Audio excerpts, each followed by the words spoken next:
Good afternoon / evening, y'all. Thank you everybody for coming out. It's 5 p.m. on a Friday, and you guys all chose to be here, so thank you. This is a little continuation of AISF. I'm going to give a talk that I prepared over the last hour, but I've been kind of preparing in my head for the last couple days. But you know, classic procrastination, took my time with it. So AI companies as I see them today, that's kind of what we're going to talk about today. Just from a show of hands, how many people here are building in AI right now? All right, so a lot of folks. So you guys are all going to understand kind of where I'm coming from, and sort of the breakdown will probably be pretty intuitive. Yeah, a little bit about myself. I joined Founders Inc. About almost 3 years ago now, back in 2020. I'm a software engineer, been working in software since 2015 professionally, since I was a kid for a really long time. What else did I write up there? Things I like sports, I like music, I like building with cool tech, hence generative AI. So today's talk, we're going to talk a little bit about AI companies as I see them today, their operating models, some examples in the wild, where I'm placing my bets, and then we'll open up for some questions. So I'm breaking down AI companies into 5 types. There's probably many more you could come up with, but this is sort of the mental model I've been building. The first one, I'm sure you're all pretty familiar with. It's a pretty obvious one, foundational models. I mean, would any of us be here if it wasn't for GPT? I don't know. I actually, in school, I studied data science and machine learning. Back then, it was a lot of linear regression. Let's predict the house price on Zillow based on the number of bedrooms and bathrooms and zip codes. Now it's getting pretty weird. I think foundational models are a big part of this, and here's how I think about them. So first, for all the types, you're going to see a little bit of a breakdown like this. Can you all see this? Like, is that readable? All right. So moat, previously thought to be pretty strong. We all know what moat is, right? It's kind of a battle term. It's more of a how protected is your business from other people coming in and maybe taking your business. We previously thought these were pretty strong, but I think as of the last couple of months, actually before I talk about that, this has been a pretty big roller coaster since like September of last year, yeah? It feels like it's only been like 7 or 8 months, but it feels like it's been 30 years. And so when ChatGPT first came out, everybody thought this is the gospel, this is like the chosen one, good luck competing with ChatGPT. But as of the last couple of weeks / months, we have a lot of really interesting work going on in the open source community that's starting to show that this is up for debate. And so GPT-4 is pretty good, but it's not like as good as I thought it would be compared to GPT-3. And some of the open source models we're seeing from companies like Mosaic ML and a lot of interesting stuff going on with Llama, thanks Meta for leaking that. I don't know, it's kind of putting this up for debate. Now, OpenAI has plenty of moat outside of their foundational models, so although they're playing around in this space, I think they'll be fine. So the capital cost, pretty high. How do they monetize? Licensing, distributing the application in different ways. But in terms of disruptability, if we're thinking about like, would I build in this space? I don't know. I feel like it's a 1 out of 10 right now. I don't necessarily have hundreds of thousands or millions of dollars to spend on training, and we'll talk a little bit about that. So what are the inputs to what I think is a foundational model? I think data, I think GPUs, I think training architecture. So who are the incumbents? Surprisingly, you're going to see somebody like Lexica or Midjourney up there. You might not think they're building foundational models, but I think they are. They just so happen to be doing it in images, which is a different modality from text, but DALL-E also does images, and so I put them up there. What's interesting is that a couple of companies on this list, I think, fall into other types. So a type 1 could be a type 2 and a type 3, and we'll talk about the different types shortly. But these are some of the incumbents that I think about when I think about foundational models.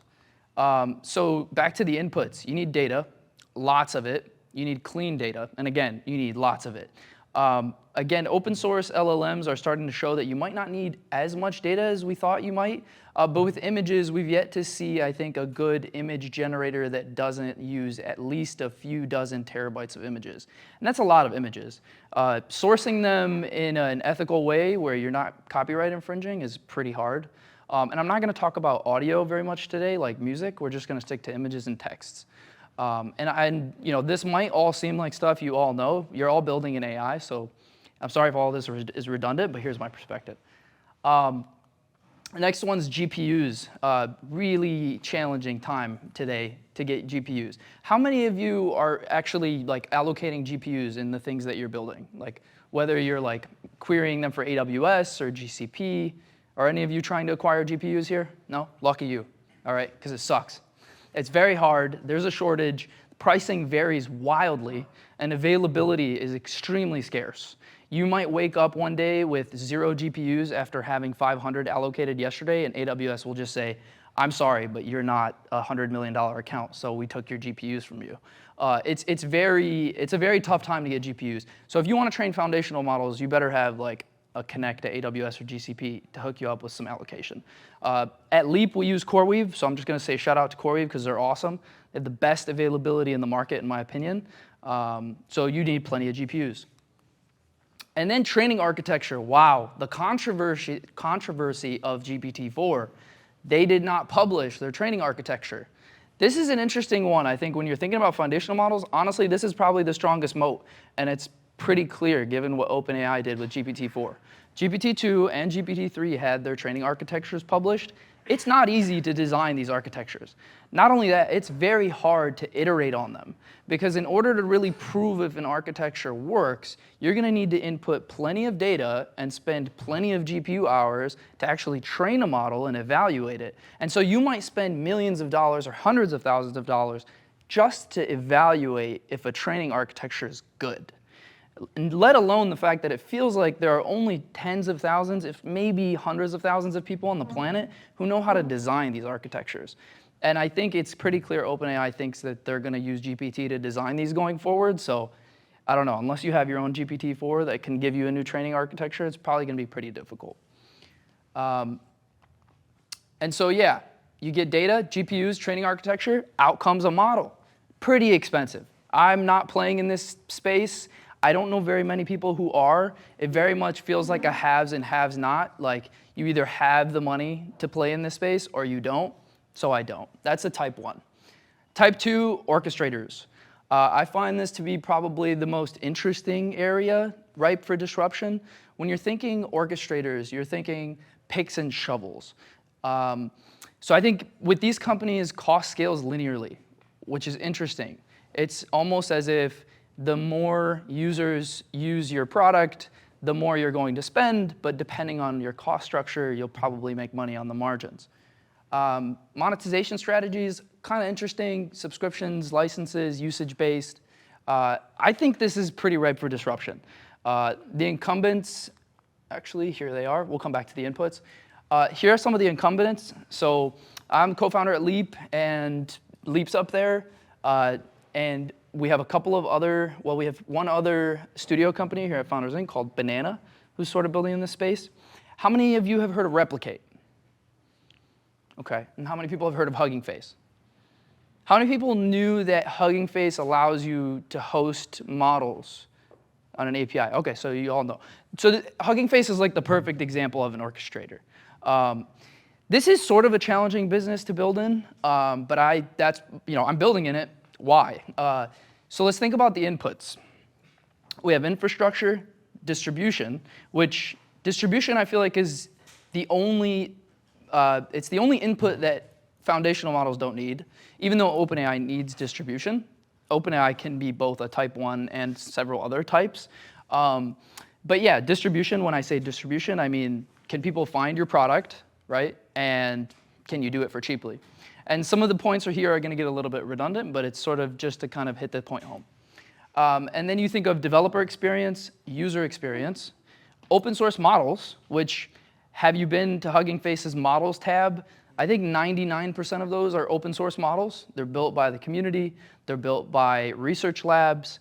And so Hugging Face, I think, depends a lot on open source models. They were actually born on Bloom. I don't know if any of you know about Bloom. It's kind of one of the first LLMs that ever existed. It was just really bad. And they built a game, almost like a Tamagotchi game off of it. And so Hugging Face was born from an open source model. And at Leap, one of the big driving principles we have is that we think open source is going to drive a lot of innovation. We want to be at that front line making those models available, and so do these other businesses. So it is a very competitive space, but I think you have a lot of opportunity to be creative. Creative in the ways you acquire distribution, and creative in your developer and user experience. And so coming back to the inputs, infrastructure, this one is challenging because an orchestrator is similar to a foundational model in the sense that they still need GPUs. And so at Leap, we need GPUs. I probably have 100 of them running right now. It's very stressful because they're very expensive. But we find a way to make some money on the margins. You still need to be able to get GPUs. And I know a few companies who are close to dying because they bought GPUs a few years ago, which are now very slow and much cheaper to acquire. So it's almost like that money kind of lost value. Or I know some companies who are struggling to get GPUs because they chose to build on a cloud provider and they have this tight integration that causes them to not be able to switch to a different one. We luckily use a platform called Zeet.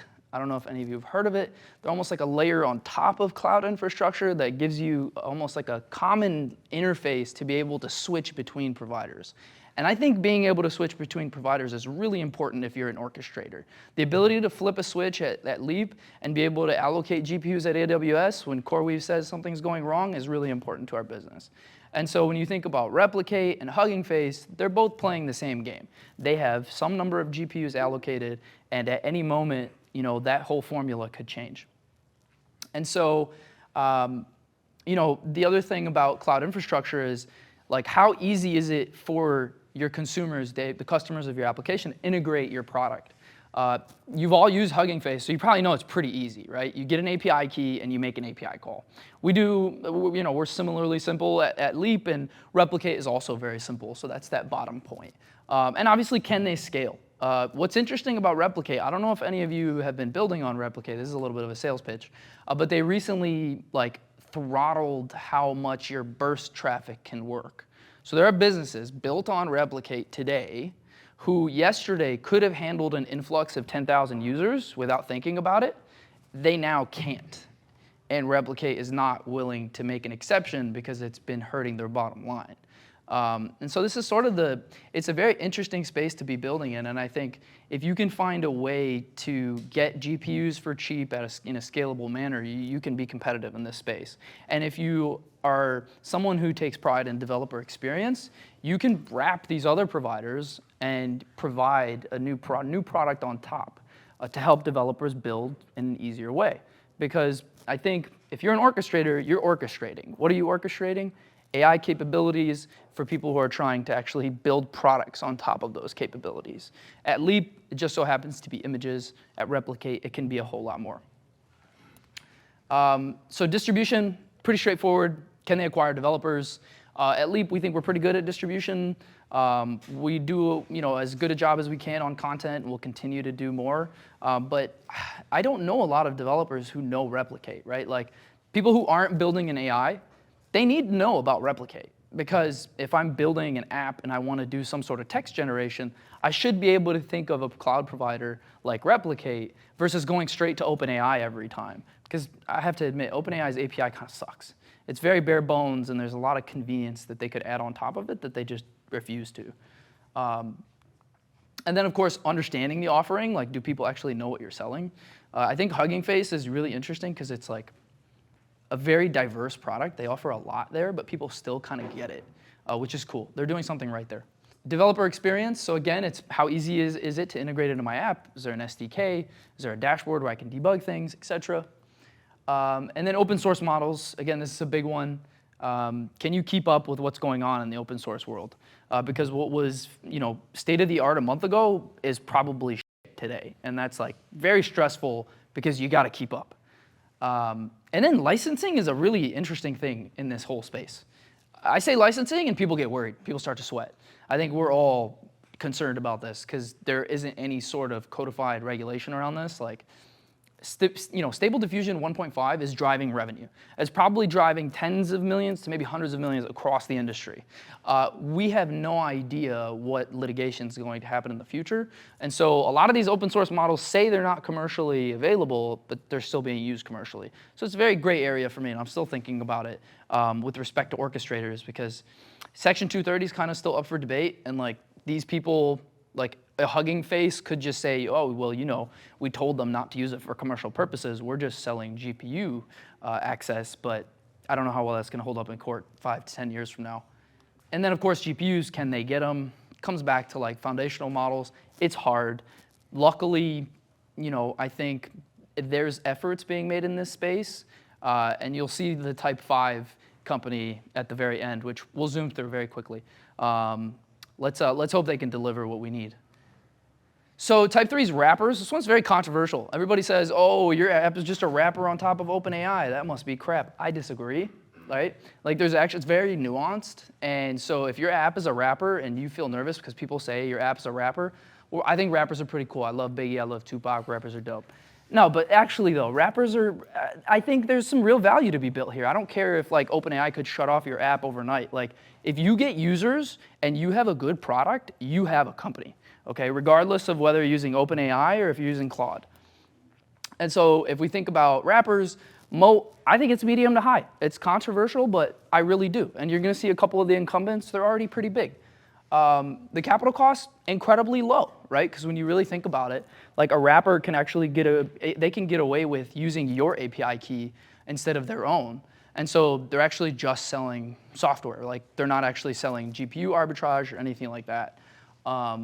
Monetization strategies, it's very similar. Subs, usage-based, licensing.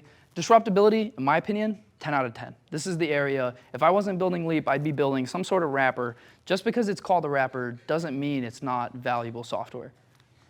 And so when you think about the inputs to a wrapper, I think distribution, I think UI, UX, I think data. Who are some of the incumbents? I'm listing 2 here that are founders in companies, 2 that aren't. So Jasper's a big one. Do y'all remember when Jasper hit $1 billion valuation? And everybody's like, oh my God, you could build a unicorn on top of OpenAI. That's a real thing. I still think they have moat, right? Like a lot of people said, oh, OpenAI is gonna eat their lunch. I disagree. How many people have used Jasper, the product here? Just by raised show of hands. Okay, so a couple at least. The deep integrations that they've built into all the other products is valuable. The distribution they have acquired is valuable. So don't let anyone tell you just because underneath the hood you're using OpenAI that you don't have a valuable business. It's complete crap. Wisdolia is doing flashcards, AI-powered flashcards. It might seem simple, but if they can get 1 million students using their platform, that's valuable.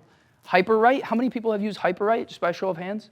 All right, Hyperwrite's awesome. For those of you who haven't used it, check it out. It's like your own personal GPT. I think it's sweet. The funny thing is, not a lot of people know this. I don't know if I'm allowed to say this about Hyperwrite, but a lot of it runs in the browser, which is very interesting, right? Like, I have never seen a business like Hyperwrite, which has scaled to a large amount of revenue so far, where most of it runs in the browser, like a local extension, right? It's literally an extension that uses service workers to do GPT on your personal data. It's really interesting.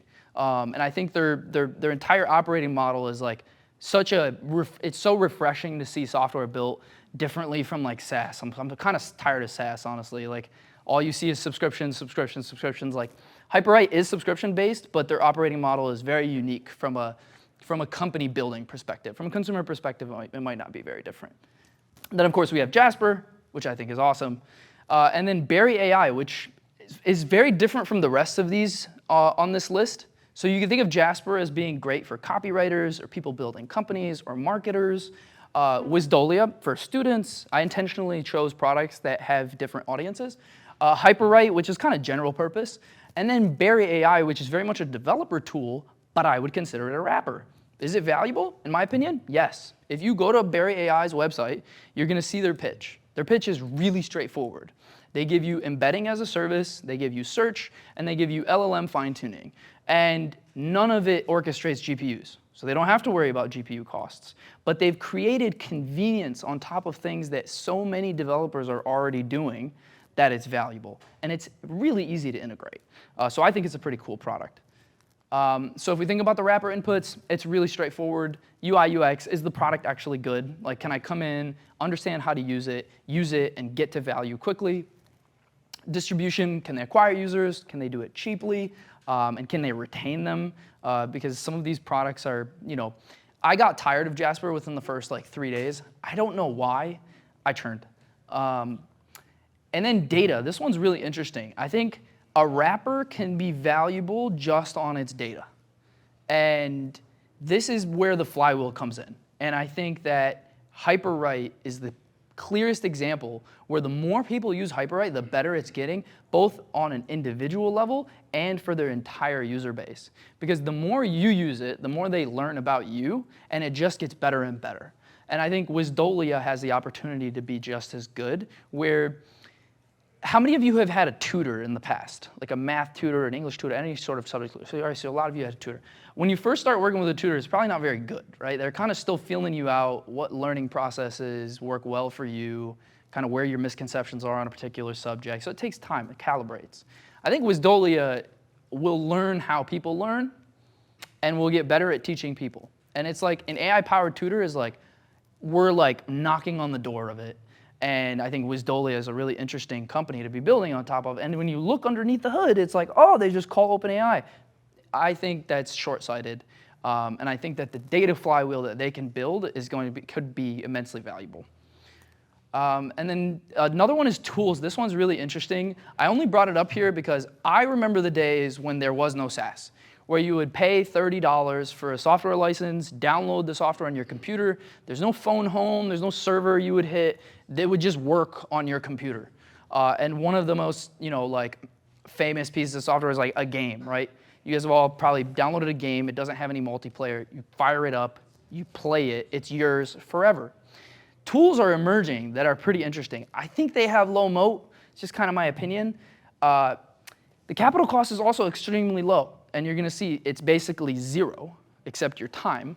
But there are a few developers, indie developers specifically, who are taking off in this space and making a lot of money up front. It's probably not a recurring revenue type of business, but it's still interesting nonetheless. And then, yeah, subscriptions, licenses, usage-based pricing. I didn't add it there, but one-time purchases. And that's why I pointed them out here, is because I think it's interesting that one-time purchases are kind of making a comeback.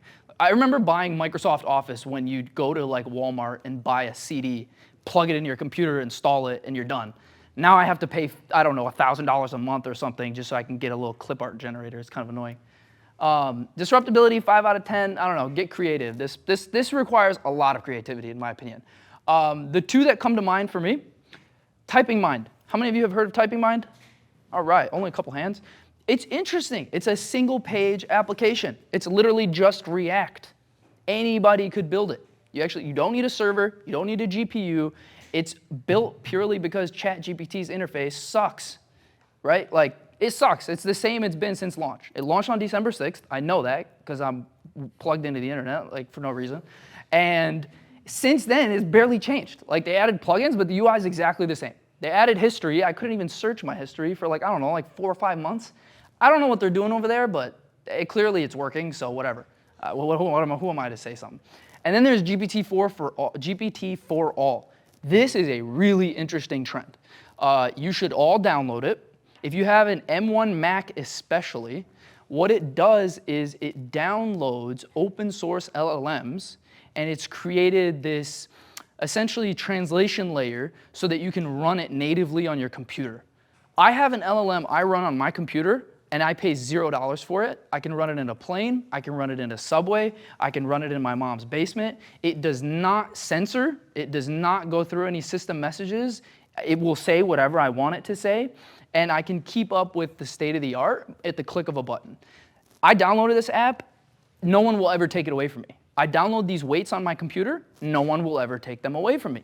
What a shift, right? Where I make this joke where it's like, OpenAI would die if somebody downloaded 50 gigabytes off their files, right? Like, think about it. GPT-4, I'm underestimating maybe if it's 50 gigs, maybe it's 100 gigs, maybe it's a terabyte. Doesn't matter. If somebody got a hold of those weights, like, where's the moat, right? I mean, they've got plenty of other moat, but Literally though, I can't think of when the last time I saw software so valuable that if all you did was download the bytes on your computer, you just captured $100 million worth of value, right? Those weights, in essence, are $50 to $100 million worth of value sitting in storage, like on an SSD somewhere. That's crazy. So I wanted to bring these up. It's a type 4, it's tools. If one of you wants to kind of like build convenience wrappers on top of all the tech being created today, it's honestly pretty cool. It's a great area to be building it. And so their inputs, pretty simple. Distribution, UI, UX. Can people find the tool? Indie developers are kind of famous for this because they basically tweet and say, $1,000 worth of revenue on my app today, and it drives the next 1,000. $2,000 of revenue on my app today. It drives the next 2,000. Now they're at 4,000. They just keep going. It's like an infinite money glitch. But it's kind of dope, right? Like they can acquire users cheaply. I don't see the network effect yet, but if they can crack one, it'd be pretty cool. The author of Typing Mind recently turned on this ability to host. So basically, he's like essentially monetizing the ability to skin it with your brand. So he has 4K and MRR right now. MRR, not one-time purchasing, where all he does is allow you to upload your logo, right, and host the app with his commercial permission. And so there are people who there's a club at a school who will pay him $50 a month to be able to host their own version of Typing Mind and distribute it to their own users. Does that make sense? It's a branding play. He's making money off of like affiliate marketing, basically. It's kind of awesome. So yeah, UI, UX, do users get value out of using the product? I know several people in this lab who use Typing Mind every day. So if you use ChatGPT every day, check out Typing Mind. It's pretty cool. I can't remember the last time I could say $30 of value and you'll get $3,000 worth of value in my opinion, or even more. And you can do it today and there's no recurring fee. And then finally, there's the type 5. If you're gonna compete here, good luck, all right? If you will, hit me up, because that means you're probably an electrical engineering genius. The incumbents, this guy, all right? Insane, okay?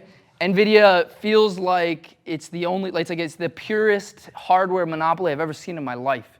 Like, not only do they have cutting edge research driving like Moore's law, they're reviving it back from the dead to GPUs, right? It kind of ended with CPUs as coming back on GPUs.